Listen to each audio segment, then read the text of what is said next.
We dismiss history at our peril. Liberty Nation Radio with Mark Angelides. And we're back with Lisa K. Donner and Tim Donner discussing the fallout of the GOP primary debate. Now, earlier we made our case for who was the biggest winner, but who else made gains? So, Tim and Lisa, just before the break, Lisa, you started talking about Ron DeSantis. Now, for me, although I don't think he made the splash that he needed to recover his campaign, he did well. Now, what were you just saying before we shot for break? Well, I think he ended up even. You know, he went in kind of, I won't say in free fall, but he was really struggling. His campaign's really been struggling. He didn't do himself any harm, I don't think. And maybe did himself a little bit of good, but he wasn't the standout in the crowd. And I guess, you know, that's what people are looking for on the debate stage. Perhaps let me just say one other thing. I'd like to say that I thought Fox's Martha McCallum, who is bright, attractive, and I think she is well-informed, and Bret Baier, who I'm not usually a big fan of, they did a fairly good job. I saw they got panned in one of the famous Washington dailies today, but I thought they did a pretty good job of keeping everybody reined in and not being too abusive to the people and not making themselves the center of attention, as we know somebody like Chris Wallace did. Oh, that was, yes, the Chris Wallace moderation.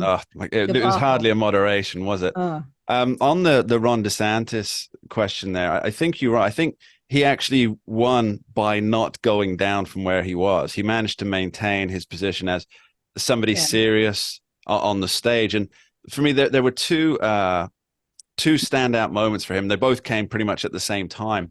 And that was when he hit George Soros on the buying of DAs around the country. And more specifically, because a lot of people talk about, we've got this George Soros influence, we've got these out-of-control rogue district attorneys. But he made the point that he's the only governor in the country that has actually done something about it and removed two of them from office, despite the flack he took for that. And I thought that was pretty good. And then, of course, on immigration, he's long been a no amnesty. We just need to shut this down and get it sorted straight away. And I thought those 2 points were... Mark and Tim, can I ask you guys a question? Please.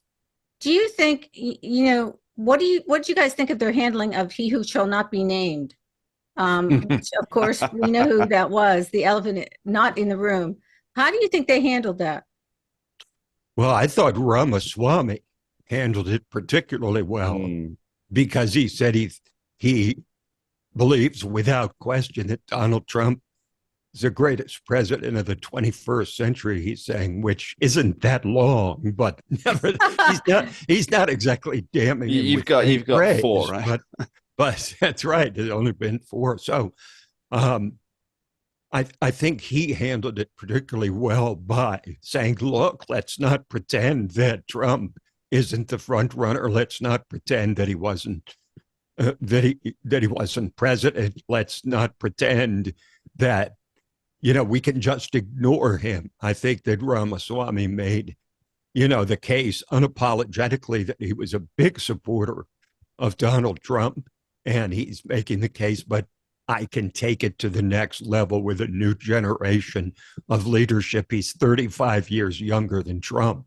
So I think that makes the case pretty well. I thought Haley handled it pretty well because she said, look, I mean, just realistically, Donald Trump is, what did she say, the most unpopular figure in American politics.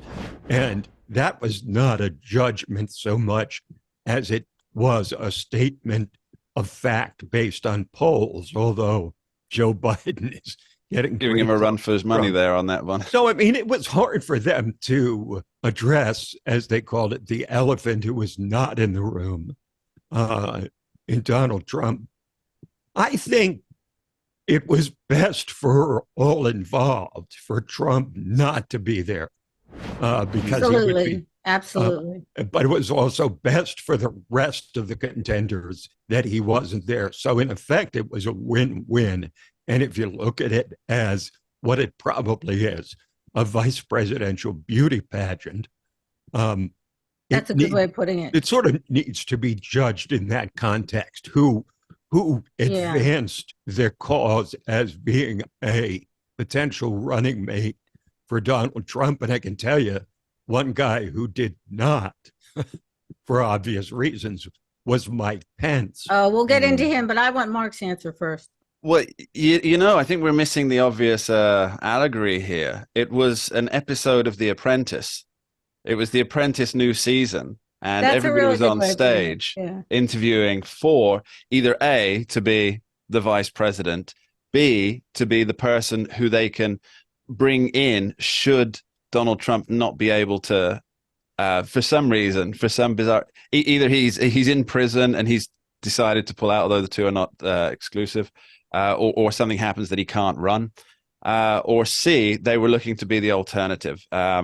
And I don't think the alternative, I don't think there is a path to 535 for an alternative on that. So how Fox handled it, I think they put too much weight on the Trump question when this was clearly an episode of The Apprentice. So what they should have been doing is, what can you bring to the table for the American voters? And I think there was too much on Trump because, that it's almost trying to ignore the fact that he is the clear front runner, and barring some unforeseen circumstances, will be the nominee. Yeah, and we'll find out, who won the popularity contest. My guess is it's Donald Trump. Had more listeners and viewers. But anyway, you make a good point.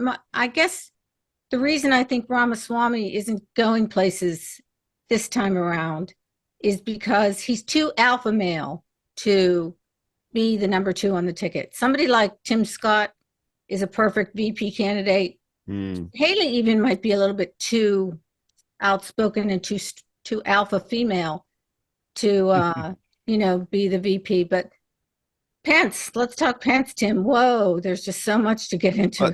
Tim Scott is this year's Mike Pence, right? A steady hand, steady mind. Well, we'll see. Not too exciting. We'll see if Donald Trump uses the same basic strategy that he used in picking Mike Pence in 2016, which I think we can agree was, if not a brilliant choice, a very good one, because it served to sort of reassure Republicans that he was going to be listening to them as well as to his own MAGA faithful. So he sort of put to rest the idea that he was going to be this rogue who couldn't get along with the rest of the party. So he picked someone the opposite of him in Mike Pence. Question is whether he wants to do the same thing this time. If he does, indeed, Tim Scott would probably be the ideal choice. Wise words indeed. Now, we'll be right back with the feistiest duo since the Mr. and Mrs. went off the air, talking the biggest losers of the GOP debate. And this is the one that I think we've all been waiting for, right? Who got hammered? That's the big question. Don't go anywhere. We'll be right back. We dismiss history at our peril. Liberty Nation Radio with Mark Angelides. Don't get caught up in the media madness.